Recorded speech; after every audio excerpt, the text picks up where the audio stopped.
Денеска на 18 ноември 2013 година во Центарот за односи со јавноста при Универзитетот Гоце Делчев од Штип, студентите по новинарство и односи со јавност на Правниот факултет на УГД ја одржаа својата прва самостојна пресконференција на која беа презентирани резултати од истражувањето спроведено меѓу студентите на Универзитетот Гоце Делчев Штип на тема младите и медиумите.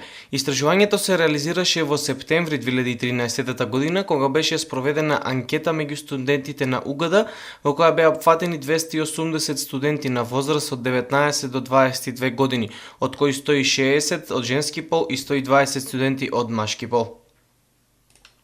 Тоа зашто следново имаат потреба студентите повеќе да бидат информирани, 116 студенти одговараат дека сакаат да бидат информирани за новости и настани од светот. За новости и настани од целата држава 40% од анкетираните студенти гласаат, за новости и настани од нивната средина 10% и за сите овие понудени одговори има 9% од студентите. Можеме да заклучиме дека студентите сметаат дека нема доволно едукативни содржини за младите во весниците. Политиката е презастапена, а содржините за младите се занемаруваат. Кој е омилениот дневен весник помеѓу студентите? 122 студенти одговориле дека омилен весник е дневниот весник Вест. На второто место се наоѓа дневниот весник Дневник со 34 студенти, односно 12%. За Нова Македонија се определиле 3%. А има и такви кои што немаат омилен дневен весник, односно нивниот број изнесува 98 студенти. Слободно можеме да кажеме дека омилен дневен весник помеѓу студентите е дневниот весник Вест и Дневник. Кои рубрики, односно содржини од весниците редовно ги следат? Култура и политика следат 100 испитаници, односно 36%. За рубриката занимливости и забавни содржини се определиле 80 испитаници, односно 28%. Спорт ги интересира 30 студенти или пак изразено во проценти 10. Здравје, мода, убавење и храна следат 7% од испитаниците. Наука и технологија следат 6%. Економија следат 4% и црна хроника следат 2% од самите испитаниците.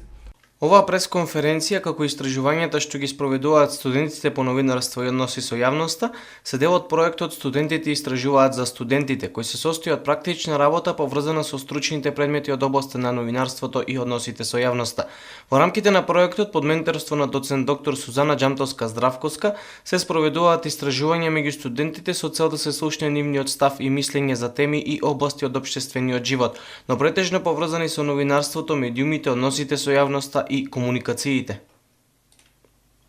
Би сакала да искажам мојата благодарност за вашето присуство и да кажам дека искрено се гордам со студентите по новинарство и односи со јавноста кои покажуваат исклучителен ентузијазам, амбициозност и ангажман како во текот на наставата, како во текот на вежбите, така и во практичната работа. Оваа денешна пресконференција е прва самостојна пресконференција на студентите по новинарство и односи со јавност и всушност е практична работа по предметот односи со јавност што го слушаат сега во овој семестар. Инаку се работи за истражување кое што не го спроведуваат односно оваков тип на истражување студентите не спроведуваат за прв пат. Наназад имат спроведено повеќе истражувања, меѓу кои истражување за застапеноста на културни содржини на националните телевизии во Република Македонија, кои што беа следени речиси 1 месец, истражување за чувството на равноправност на македонските студенти со нивните колеги студенти од земјите членки на Европска унија и така натаму. Истражувањата главно се на теми и области поврзани со новинарството, медиумите, односите со јавноста и комуникациите и сметам дека овој вид на практична работа всушност исклучително многу им помага на студентите истовремено да научат да истражуваат, да пишуваат, да анализираат, да сумираат резултати, да анкетираат, да интервјуираат, да презентираат, што секако многу им значи во нивната идна работа како новинари, а и како идни млади научници. Целта на истражувањето на тема младите и медиумите беше да се увиди состојбата кај младите, студентите во однос на популарноста на дневните весници наспроти информативните вести на телевизија и интернет, нивната доверба во новинарите, влијанието на медиумите во расформирањето на нивните мислења и ставови. Во анкетата студентите имаа можност да се изјаснат за нивниот омилен весник, омилен новинар, за тоа на кој телевизија најчесто ги следат информативните вести, кои рубрики им се омилени, што најмногу им пречи. Еве ги заклучоците од оваа анкета.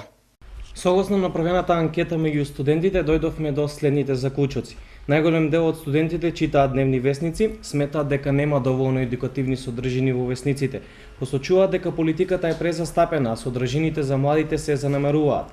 Омилен дневен весник на студентите им е дневниот весник Вест. Во дневните весници најмногу ги следат рубриките поврзани со култура и политика, занимливости и забава, а најмалку содржината од областа на науката, технологијата, економијата и црната хроника. Најмногу им пречат содржините поврзани со политика. Студентите од содржините на телевизија најмногу следат забава, свет, спорт и култура. Повеќе сакаат да се информираат преку информативните вести на телевизија, отколку преку дневните весници, но како најзастапена форма за информирање се јавува интернетот. Студентите повеќе им веруваат на новинарите во електронските медиуми. Редовно следат вести на телевизија, најмногу на телевизија Сител и телевизија Канал 5. Сметаат дека медиумите имаат големо влијание врз формирање на нивните ставови и мислење во однос на општествените случувања. Исто така студентите имаат потреба од повеќе информации за случувањата во државата и светот. Сметаат дека локалните телевизиски станици доволно информираат за случувањата во нивната средина. И најголем дел од студентите сметаат немаат свој омилен новинар, дел од оние студенти што издвоја омилен новинар суштост издвоја ТВ презентер, што е сосема различно. Ова истражување даде интересна слика за перцепцијата на медиумите од страна на младите. Преку оваа форма на практична работа студентите учат да истражуваат, да анализираат, да сумираат резултати, да пишуваат, да интервјуираат, да анкетираат, што секако ќе им биде исклучително потребно во нивната идна професија како новинари, но и како идни млади научници.